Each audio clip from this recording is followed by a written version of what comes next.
Kalau kita melihat keputusan Bank Indonesia untuk mempertahankan suku bunga, apakah ini sudah sesuai dengan ekspektasi Anda?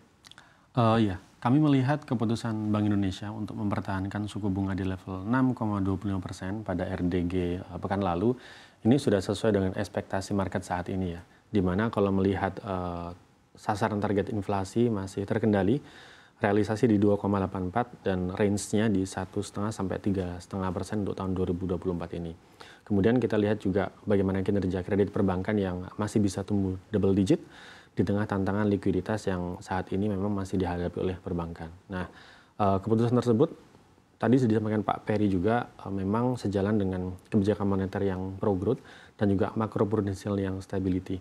Dan itu kombinasi dari policy mix yang saat ini mungkin tepat ya dalam konteks untuk menjaga pertumbuhan, tapi di sisi lain juga menjaga stabilitas. Baik, tapi kalau kita lihat rupiah sendiri masih berada di 16.400-an, belum ada efek yang terlalu signifikan setelah kebijakan moneter Bank Indonesia ini. Ya, terkait dengan efektivitas kebijakan moneter Bank Indonesia terhadap stabilitas rupiah, kami melihat di April lalu begitu ada kenaikan 25 basis point, memang sempat membuat rupiah menguat.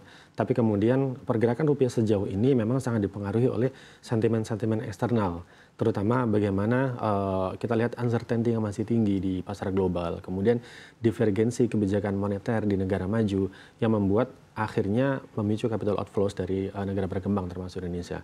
Dan ini yang memicu juga pelemahan rupiah kalau dilihat compare atau relatif dengan negara-negara yang lain pun juga sesungguhnya mengalami pelemahan. Cuma posisi rupiah relatif sedikit lebih baik gitu ya. Baik, kita akan beralih ke Pak Birgar. Pak Birgar, kalau menurut Anda seperti apa? Apakah ini sudah sesuai dengan ekspektasi Anda dengan BI mempertahankan suku bunga di 6,25%? Iya, saya juga sependapat dengan Mas Kavi.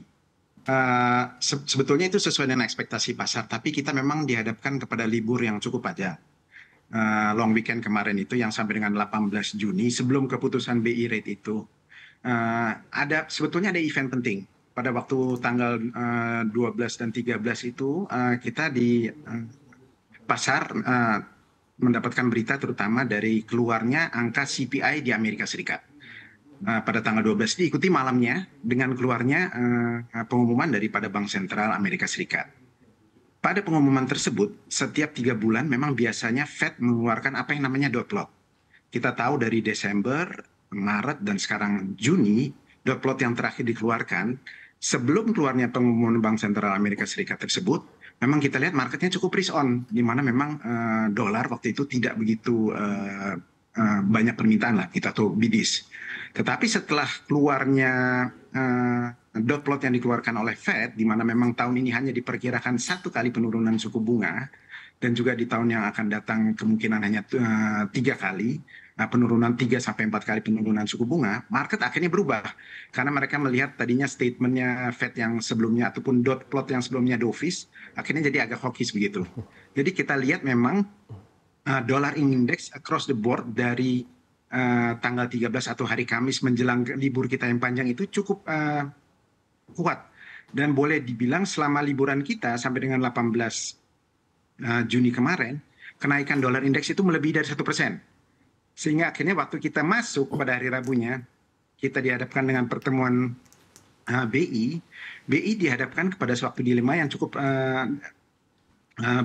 dalam waktu itu, karena memang rupanya dolar indeks across the board ini cukup kuat begitu. Belum lagi menjelang kita libur panjang tersebut, seperti kita tahu ada rilis dari kantor berita asing, di mana memang waktu itu ada berita bahwa ada kenaikan terutama di GDP ratio kita, ataupun memang di kredit kita yang sudah dibantah pada hari ini mengenai hutang rasionya. Itu juga akhirnya menimbulkan kekhawatiran yang cukup mendalam selama kita libur. Jadi boleh dibilang akhirnya offshore kita lihat NDF-nya mencapai lebih daripada 16.500 untuk 1 bulannya. Sehingga waktu kita masuk, kita memang dihadapkan kepada rupiah yang cukup mengalami depresiasi. Jadi tapi sebenarnya itu semuanya hanya karena dolar indeks yang naik 1% daripada pengumuman Fed sampai dengan akhirnya kita masuk lagi pada tanggal 18 ataupun pada tanggal 19 Juni yang lalu itu. Itu mungkin yang bisa kita lihat dari pengumuman BI yang keluar waktu Rabu dan Kamis yang lalu begitu sih, Anaka. Baik, Pak Birger, jika rupiah masih akan terus melemah dipengaruhi oleh geopolitik yang masih juga cukup kompleks saat ini, apakah Bapak melihat ada potensi BI untuk kembali lagi menaikkan suku bunga hingga akhir tahun? Saya rasa tidak ya. Soalnya sebetulnya yang waktu bulan April keluar daripada pengumuman BI rate tersebut, market sebetulnya tidak anticipated bahwa itu akan naik. Karena waktu itu kita lihat, oh mestinya dengan fundamental yang ada di kita, begitu juga dengan dollar index yang waktu itu memang kuat tapi rupiah cukup stabil, tidak ada alasan sebetulnya waktu itu BI menaikkan suku bunga. Tetapi apa yang dilakukan oleh BI waktu itu sebetulnya lebih ahead the curve. Mereka mengantisipasi bahwa memang kebutuhan US dollar terutama memasuki bulan April, Mei, dan Juni itu cukup banyak. Selain daripada pembayaran dividen korporasi, kita lihat juga permintaan akibat adanya geopolitik yang cukup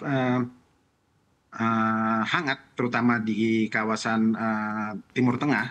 Kenaikan oil price itu cukup menekan, akhirnya menyebabkan misalnya seperti Pertamina dan sebagainya harus memang memikirkan bagaimana caranya untuk memang mengatur terutama kurs yang ada ini untuk memang melakukan import BBM misalnya seperti itu. Jadi boleh dibilang selama memang 3 bulan terakhir itu kita lihat permintaan yang cukup banyak. Tetapi hal ini bukan berarti bahwa memang BI dengan adanya stance yang sudah mereka lakukan dari bulan April sampai dengan sekarang harus juga ikut. Karena kalau kita lihat across the board, kita lihat hampir seluruh bank sentral termasuk tadi Fed yang kita sampaikan sudah paling tidak ada di dalam wacananya penurunan 1 kali di tahun ini. Belum lagi dengan berbagai bank sentral yang ada di dunia, kita lihat Bank of England, kita lihat European Central Bank, Swedia dan sebagainya sudah mulai pada wacana untuk penurunan suku bunga. Bahkan inflasi di negara-negara tersebut sudah jauh lebih baik. Jadi ini sebetulnya salah satu hal yang mestinya tidak akan menimbulkan tekanan kepada BI, sekalipun kita lihat memang sekarang currency under pressure, tetapi under pressure itu karena memang dollar index across the board yang sangat kuat. Jadi mungkin itu sih, Anika. Baik, kita akan beralih lagi ke Pak Kavi. Pak Kavi, kalau memang dolar indeks ini masih akan terus menguat, Anda lihat potensi rupiah ini melemah, apakah bisa menyentuh 17.000 hingga akhir tahun?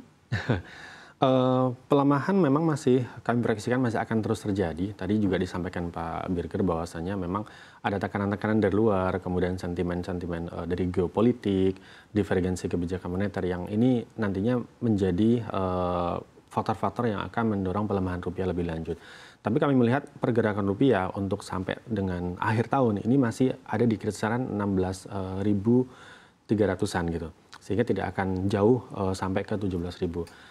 Kenapa? Kami melihatnya ada trajektori nantinya di akhir tahun ya gitu. Karena saat ini dengan kondisi fiskal kita yang masih baik, kemudian bauran kebijakan moneter dan juga fiskal yang cukup efektif untuk setidaknya menurunkan volatilitas rupiah, dan fundamental ekonomi yang cukup solid ini menjadi modal penting untuk bisa nantinya rupiah kembali masuk tidak terlalu dalam depresiasinya di akhir tahun.